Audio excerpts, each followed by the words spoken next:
But yeah, thank you for joining us for this another series of our emergency or disaster assistance programs that we have in partnership with Flower Hill and as well as other organizations. Um, Joining us today is Nathan Lambert with he's down in Hillsborough with FSA, and then we also have Chloe Painter. She's our technical assistance. Why am I mind going blank right now?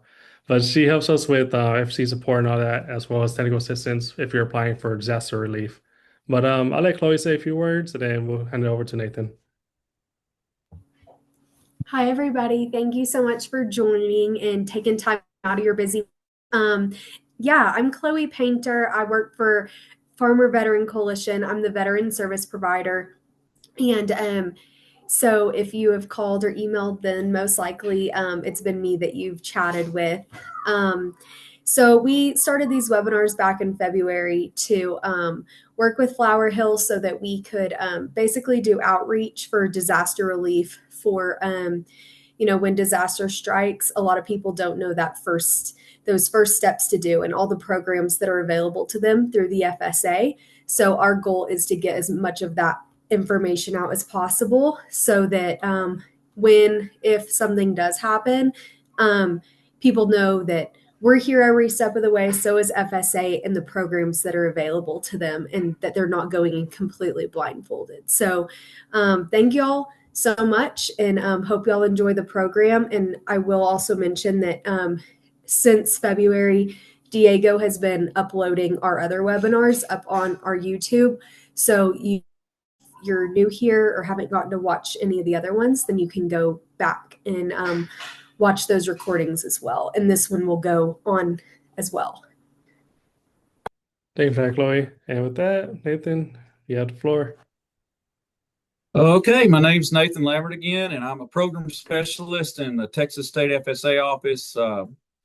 We are headquartered in College Station. I do house out of Hillsborough, though. I have a kind of a unique arrangement that allows me to have a little less far of a drive. 2 hours from Crawford to College Station. It's just 1 hour to Hillsborough. So I'm very happy to be here, and I'm always open for questions if you have any. Um, I am in charge of the livestock disaster programs. So anything that involves feeding livestock in a disaster such as a drought or compensating producers for losses maybe due to lightning or floods or things of that nature, hurricanes. Um, that's kind of what I'm in charge of. So I have a little presentation and I'm going to share my screen and we'll just go through it. We're going to go over the LIT program, the Livestock Indemnity Program is what that stands for, and the Livestock Forage Disaster Program, LFP. That being said, I am going to select my screen and hopefully y'all can see it now. Can you see it? No. Nope. All right. I don't think that I didn't click the share button. You good now? Yes, we can see it now. Thank you. All right. Okay. I'm going to move this header to a different screen because it will get on my nerves. All right. So again, I'm with the Farm Service Agency. It's a branch of the United States Department of Agriculture. And I'm going to go over first with you, and I'm not going to read these slides word for word unless I need to, unless it's too much detailed information. But we'll cover first what you need to do if you have. I would not wait till a disaster. I'm going to say if you have a disaster, I would go in if you have a farm and get registered with us by getting a farm number, providing your deeds and leases, all that stuff. We'll go over here in a second.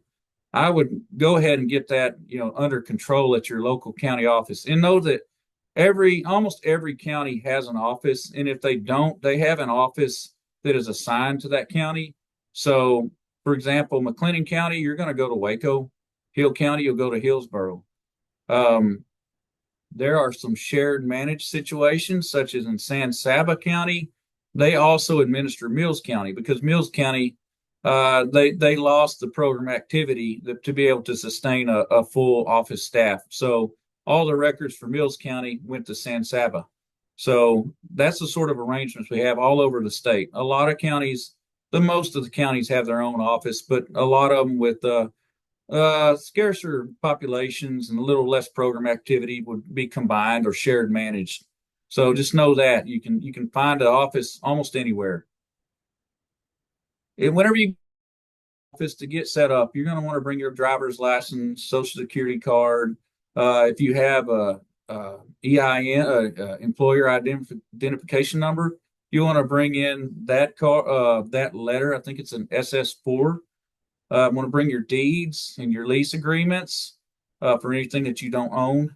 If you operate as an LLC, a limited partnership, corporation, things of that nature, general partnerships, you're going to bring in your original paperwork that shows, okay, what's the name of the entity, who are the members, who can sign, and what are their titles. So you want to bring all that in so we can get you on record and you don't have as much trouble in the future. Because at some point you have to turn this stuff in order to get a payment. So at that point, we get your farm, we register and give you a farm serial number known as a FSN, put you in our database. We will draw out your land on our common land unit system, where that way we'll put your boundaries, and then we'll say, okay, you've got these fields in here. What do you have in those fields? And first, we would make your farm first. And then later, as part of the program, we'll identify your fields and say you have cline grass here, coastal grass here, maybe you got native grass over there. Everything is very specifically assigned on our maps. The field boundaries, whenever you report, it's really specific what you tell us. You can't just say, I've got grass. You got to say, what kind of grass? What's it for? Are you grazing it? Are you haying it? I've got corn. What are you going to use that for? Are you going to use that for grain? Probably.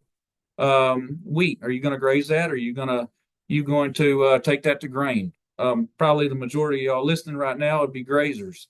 But things of that nature. That's how we get your information. All of our programs, most of them feed off of that information. Some, like LIP, is a unique instance where we don't use a acreage report, but know that is part of the process. At that point, we can help you figure out what you might be eligible for. We'll tell you about your opportunity to serve on a county committee and to jump into an election to take one of those seats, because we work just like a school board. We have elected officials. It's an actual election. We administer those out of each county office. Ballots are sent. We have a third part of the ballots. It's really a unique agency in that most of the control is local. We have federal guidelines that work off the Federal Register, and then our people will, the attorneys up the line, and our program specialists, managers will look at the Federal Register and how are we going to implement that. But most of the judgment calls, they come down to the county committee.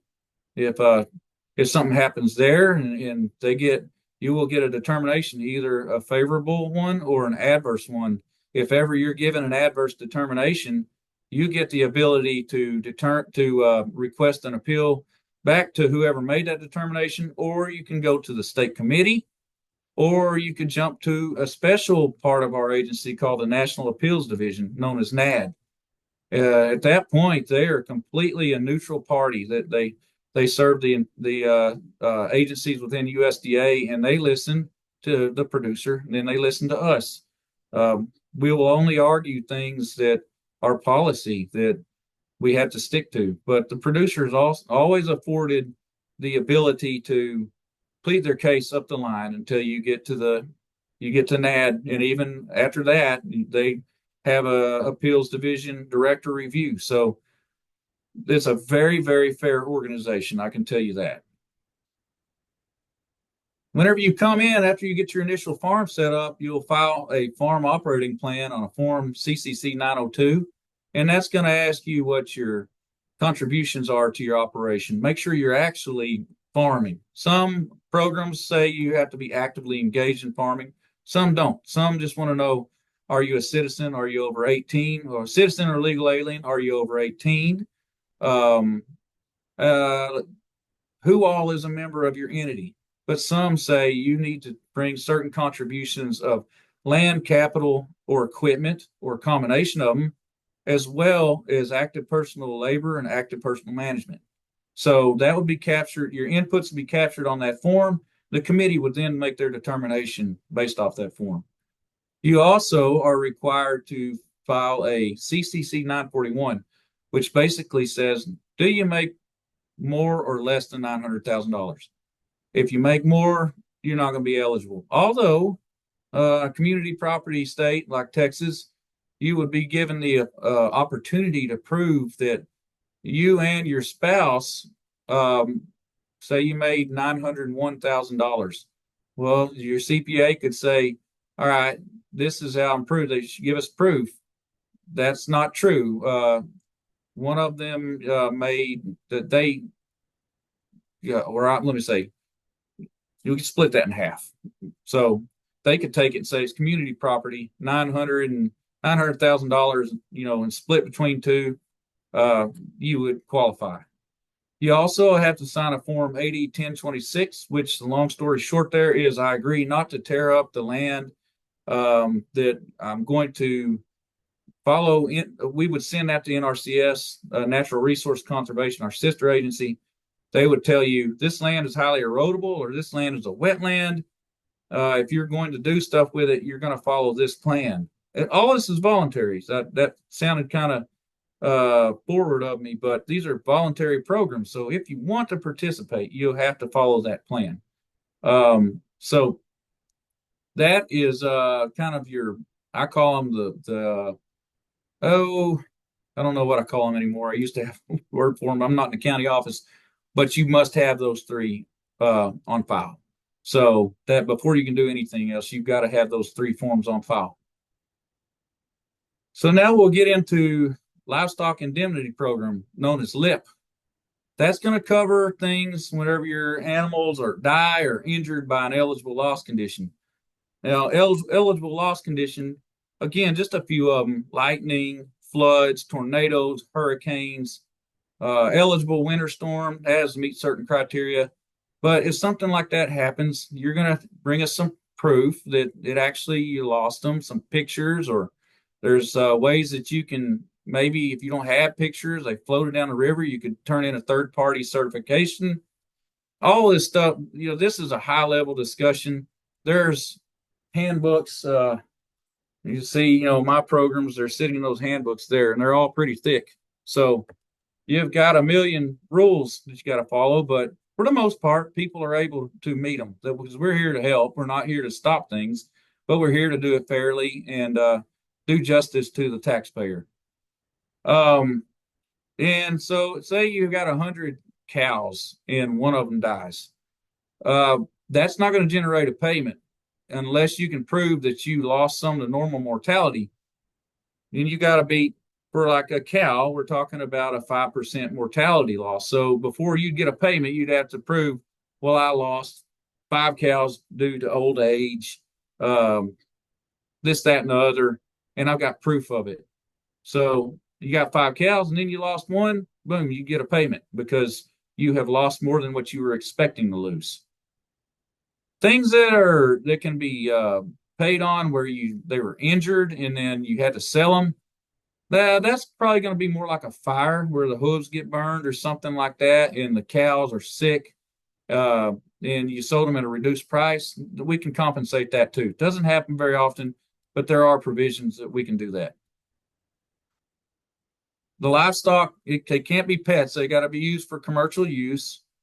Then again, they're not being produced or maintained for reasons other than commercial use. So we're talking about farming animals.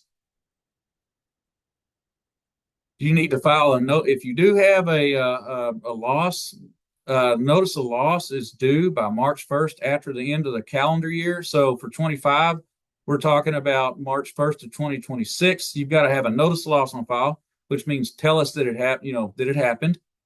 And then you would also have to file an application for payment. And that's where you're going to bring in supporting documentation to prove what you're telling us, reasonable supporting documentation to prove your inventory at the beginning of the day before the disaster occurred. And you're going to bring in your supporting documentation to prove the animals actually died.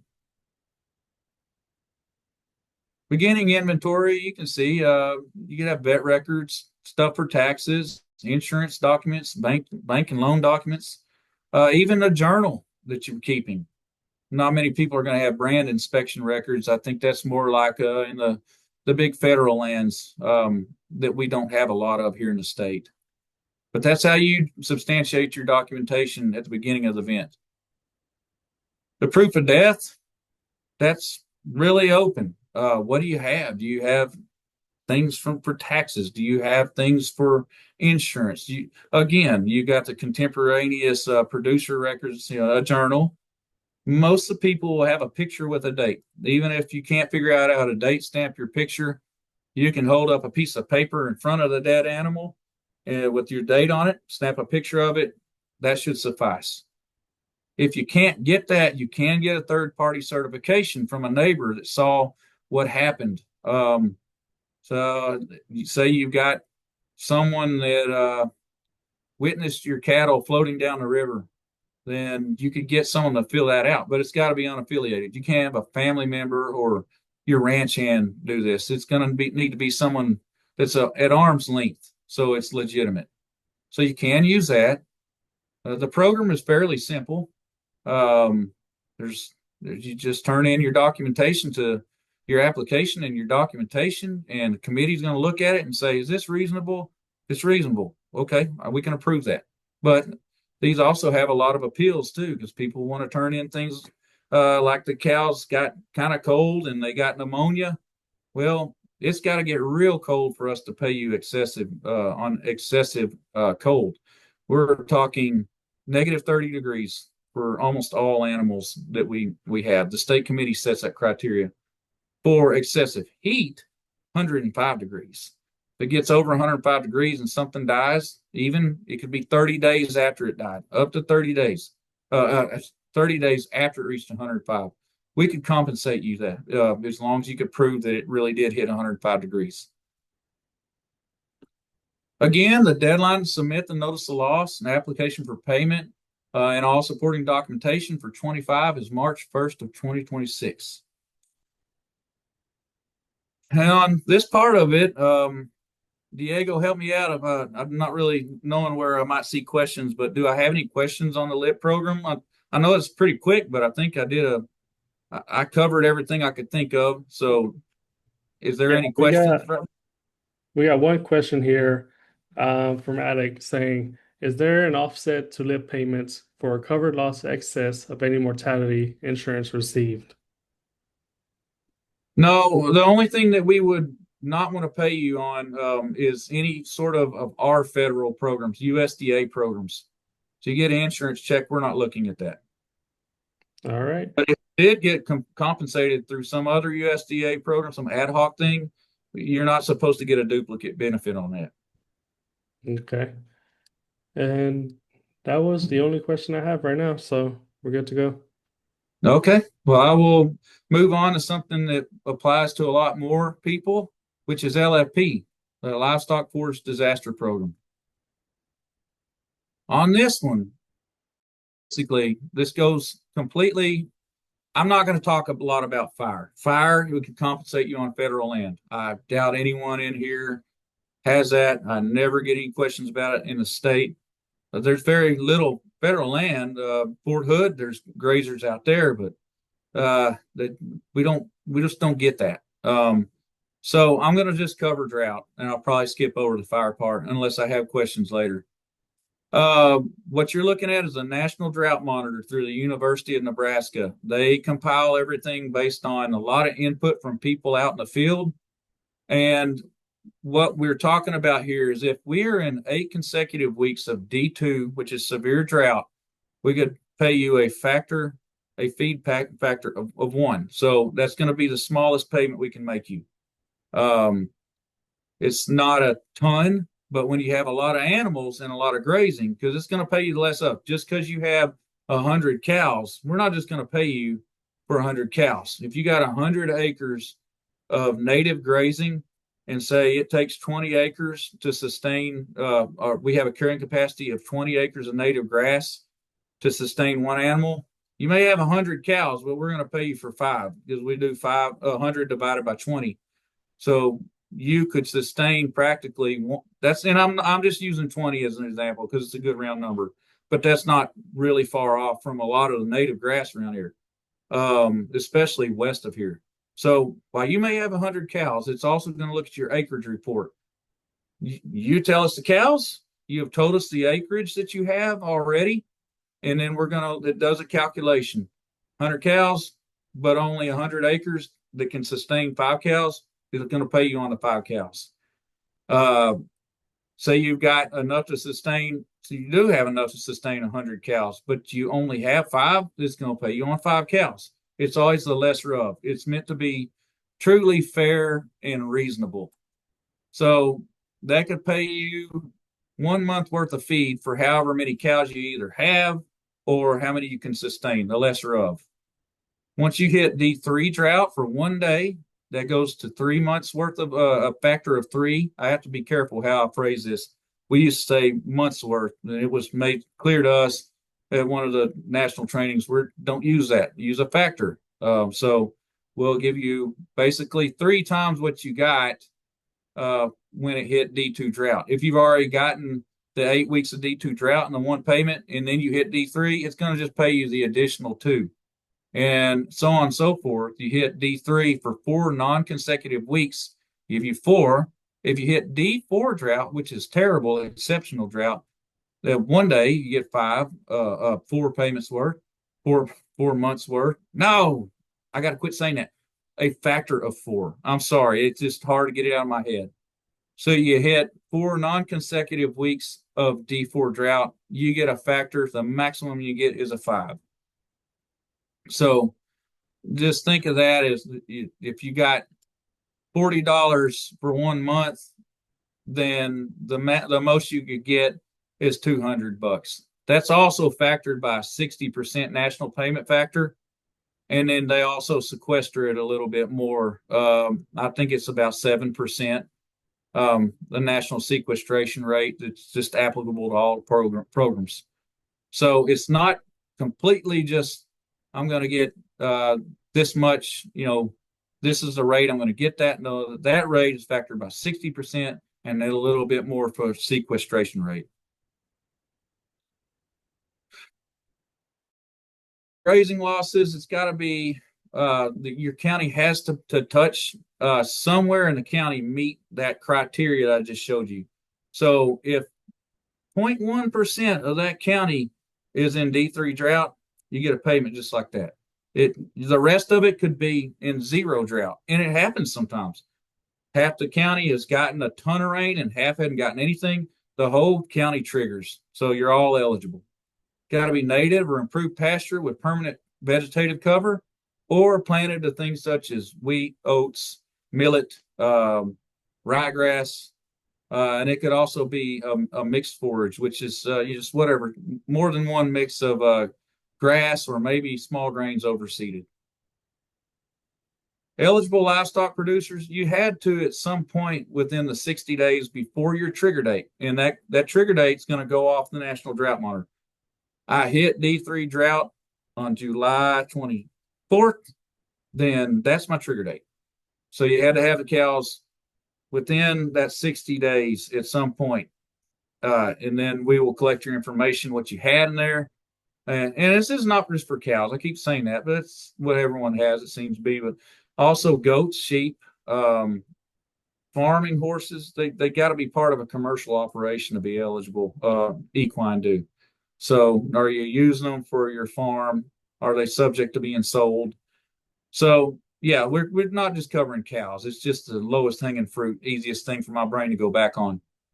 But what you own in the 60 days, at some point in the 60 days before your trigger date, that's when you become eligible. And did you have land that you owned or leased on the trigger date? So what you own is 60 days before, and so what the livestock or what you owned, or you could be a contract grower the 60 days before. The land is what you had on that trigger date. You have to say, let's see, certified. All right. again, I'm not going to say a lot about fire, saying that my loss was due to drought. And you had to file the 578, the FSA 578.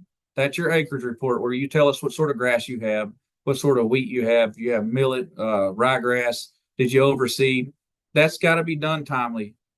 For LFP, the date where that has to be done timely is July 15th of every year. So for 2025, everything has to be reported to us by July 15th. You can still report it after that, up until a year after, but it would be you would require a late filed certification fee. And if it's just grass, it'd be $31 per farm. So the $31 per farm serial number I was talking about. So you got to have an acreage report on file because that feeds into the software and gives us most of the information we need. So your grazing animals that are eligible, they must be weaned. They can be adults or they can be young animals, but they must be weaned. And beef and dairy cattle, buffalo, alpacas, deer, elk, emus, llamas, reindeer, not antelope. Antelope are not eligible. Like black buck, people, have them in exotics. That's an antelope. That's not eligible. Equine, if they are part of a commercial farming operation, sheep and goats, and even ostriches as of 2022. The eligible covered livestock, again, to continue, they just would have normally been grazing eligible land or pasture land. So if you moved them, if you typically grazed them over here, but you had to move them somewhere else, would they have normally been grazing that? Yes. Now you can't apply for them. You say yes. Well, you can't apply for them in this county and that county. You can, but you've got to tell the county office, and we have to run a spreadsheet. Most of the time, what people would do is say, well, I want to put 20 on this county application and the other 20. If I got 40, I put 20 over here and 20 over there.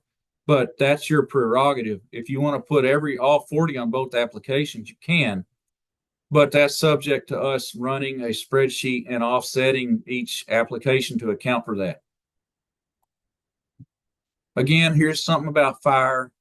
If y'all have questions about the fire, I'll answer them later, but I'm not going to waste your time right now. I highly doubt that it applies to many people, if anyone. I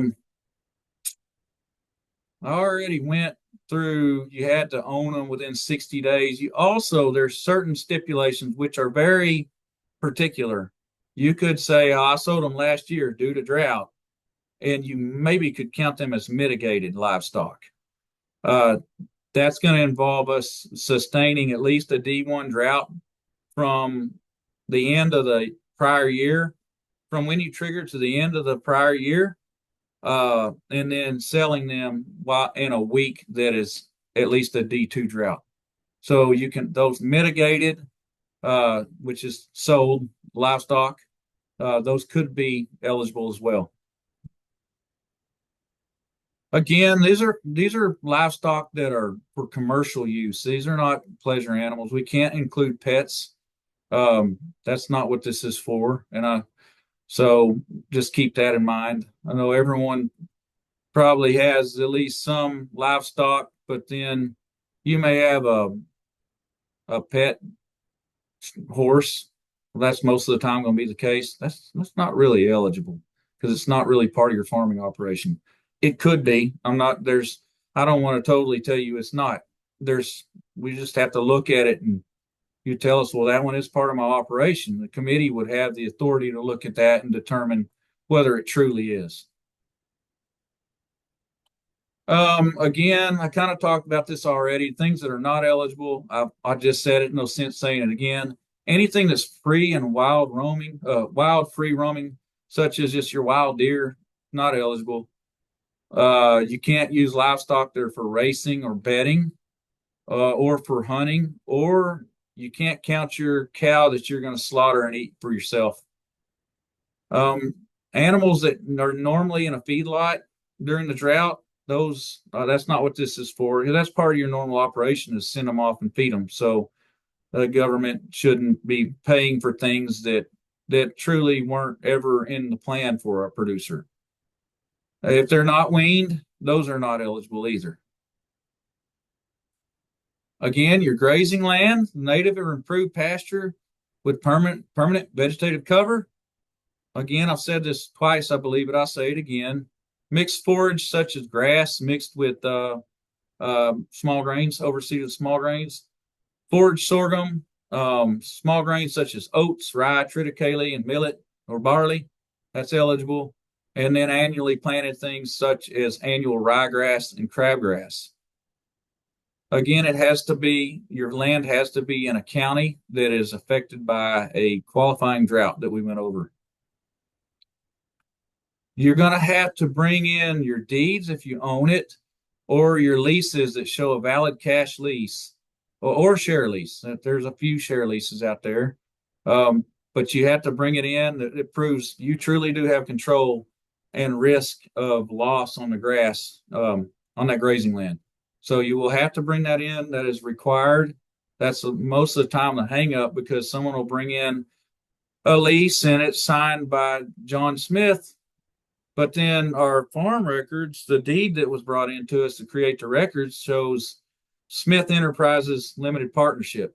Well, we can't have a lease, or if you can't get a lease, you can turn in a Form CCC 855, which basically just documents the lease. It has, the required information. What do you cash lease this? Do you share lease it?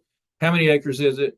Where, what is the farm number? What year is it for? When does it start? When does it end? That's really important, start and end dates, but also the owner on record.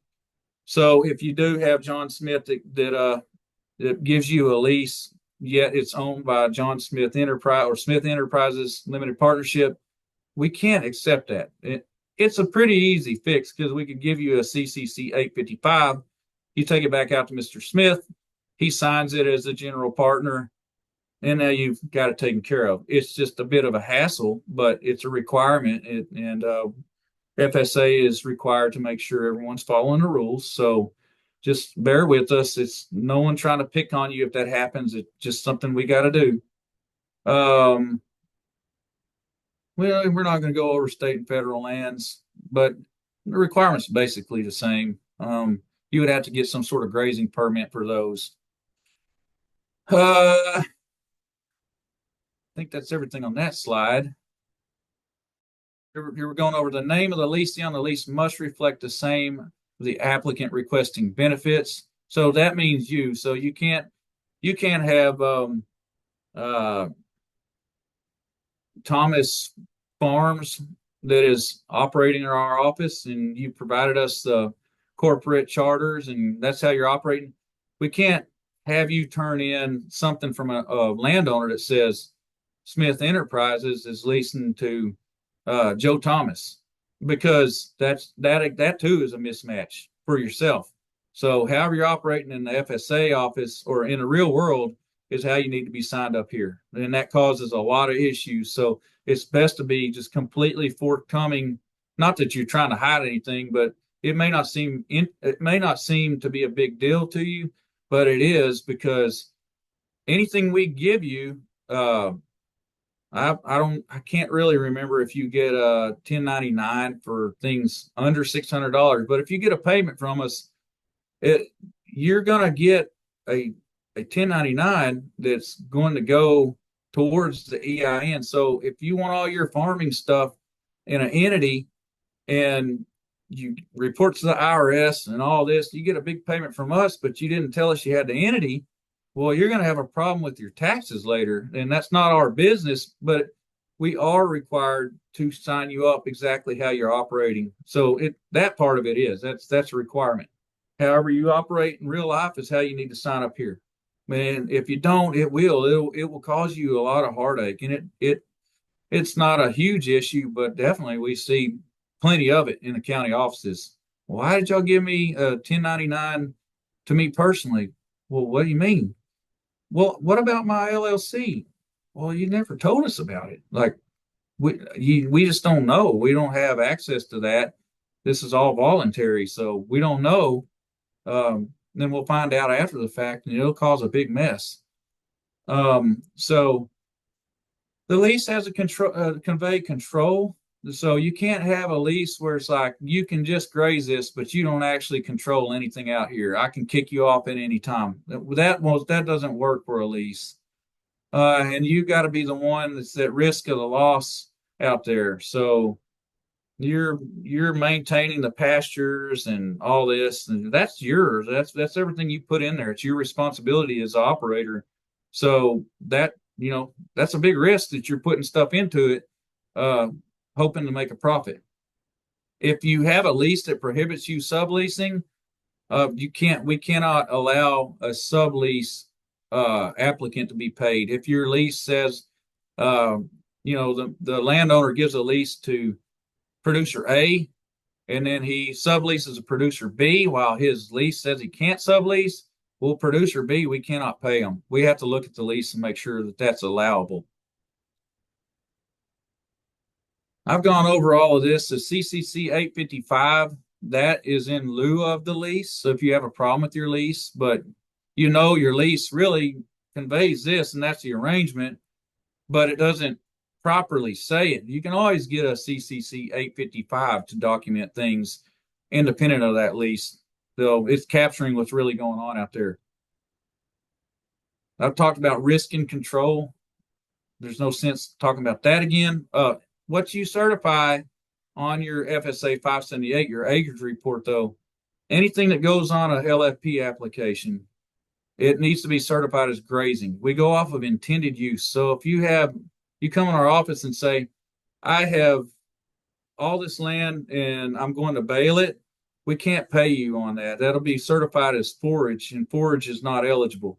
So it's really important to certify correctly and accurately if it's along with what you in line with what you truly intend to do. That's a repeat, and I kind of borrowed some of these slides, and but whenever you're doing this, you're like, well, I could cover that more thoroughly, but I'm probably talking more than I anticipated I would. And again, we've talked about all this native improved pasture, cool season improved. We don't really use that in Texas. That's a national thing. We have native and improved, and we graze 365 days a year. Small grains, we have short season where you're going to graze it and then grain it. We can pay on the grazing portion of that if it falls within trigger dates. There's falls within normal grazing periods. There's a different grazing period for full season small grains versus short season. Ryegrass, crabgrass, forage sorghum, and if anyone doesn't know what that is, that's what people would say, well, that's my Sudan or my hay grazer. That's eligible too. Again, the deadline for this one too, all the livestock programs, the new deadline was changed here recently. They're all March 1st of 2026. So you got to have your application in and all supporting documentation. So just if you have any questions, contact your local county office and they will help you get set up. And if you ever have any questions for me, it's always best to start your county office. Just they're the ones that are supposed to be assisting you, but you can always contact me too. So Thank you for that. I am done with my part unless there's questions. Yeah, we had one question in the comments. Someone asking from Phil, what about bees? I'm assuming that'll be more for the ELAP program, correct? Yes, ELAP is. The main thing is you want to go get those reported. If they are, you do that on a different form. For bees, you can get ELAP, which will pay you for colony losses, hive losses. They'll pay you for CCD on the colonies. They'll pay you for almost any sort of legit disaster on the colonies and hives. And then in addition, we could pay you on CCD. So that is available. Your main thing there is timely reporting. Anytime you have to report your colonies on specific form and wherever your headquarters are. So if you've got bees all over the place, but your main barn is in Groesbeck, then you're going to go to Limestone County. It's everything in the nation will be done there. All your reporting is going to be done right there. All your ELAP is going to be done right there. It's way simplified compared to what it used to be, but you need to report your initial culinary report by January 2nd of that year. So for 2025, your initial report was due January 2nd, 2025. If you haven't done it, you're late, but you can pay a $31 late fee and bring in some documentation to prove what you really have. They can take that, and then you're supposed to report within 30 days anytime you get more, you drop some, whether it's because you lost some normal mortality, you lost some CCD, you sold some, or if you move them from county to county, those need to be reported within 30 days every time. They could be late, but again, if they're late on that one, you're not paying a late fee, but you do have to substantiate what you're telling us. And then ELAP, that's what I was telling you, what it'd compensate you for. Most of what we get is CCD. So anytime you have a CCD occurrence, you're going to fill out a form CCC 870, and we have 5 symptoms. You would check off at least 3 of the 5, and you would also do a notice of loss for ELAP. All these deadlines for the notice of loss and application for payment are due by March 26th, March 1st of 26 for 25 as well. But there's two requirements with bees, and that does make it a little more complicated because bees are always coming and going. They're always dying. People are always splitting them. I do want to say, anyone that's listening, it's become something that people have been putting on their applications that we can't count. But anytime you remake a queen, we cannot consider that a loss. That's in our checklist, that's considered normal, good management practice. So anytime I can tell people on a call, I want to say that a remake, strengthening a weak hive, we don't call that you lost the hive before you remade it. That's not allowable. Now there's also, you can get NAP coverage on the honey. I'm not the NAP specialist. I don't know much about it, but that's your production loss on your honey. That's your it's not insurance. It's National Crop Disaster Assistance Program. Which is basically for commodities that don't offer insurance. So for the honey, we've got NAP. Hives in the colonies, we have ELAP. All right. Thank you for that, Nathan. And that's all the questions we have. If Nathan, if you have anything else to say, if not, then I'll go ahead and wrap this up. No, appreciate y'all listening. If you have any questions, I'm at the state office, and my email address is nathan.lambert@usda.gov. I mean, if you've got my name on a agenda, just there's a dot between the first and last name and at USDA.gov. Thank you for that. And for everyone else, I put a link in the chat. If you need more information about what the FSA has to offer for you, there's a webpage on our website that there's a bunch of information, a bunch of resources that you can look at, as well as our previous webinars. As well, please check out our other webinars on our YouTube channel. If you have any questions, please reach out to us via support, or Chloe. She had to hop off, but you can reach out to Chloe. It's Chloe@farmbeckle.org, or myself, Diego@farmbeckle.org. We know there's a lot going on with disasters and stuff. Recently, Kerrville happened.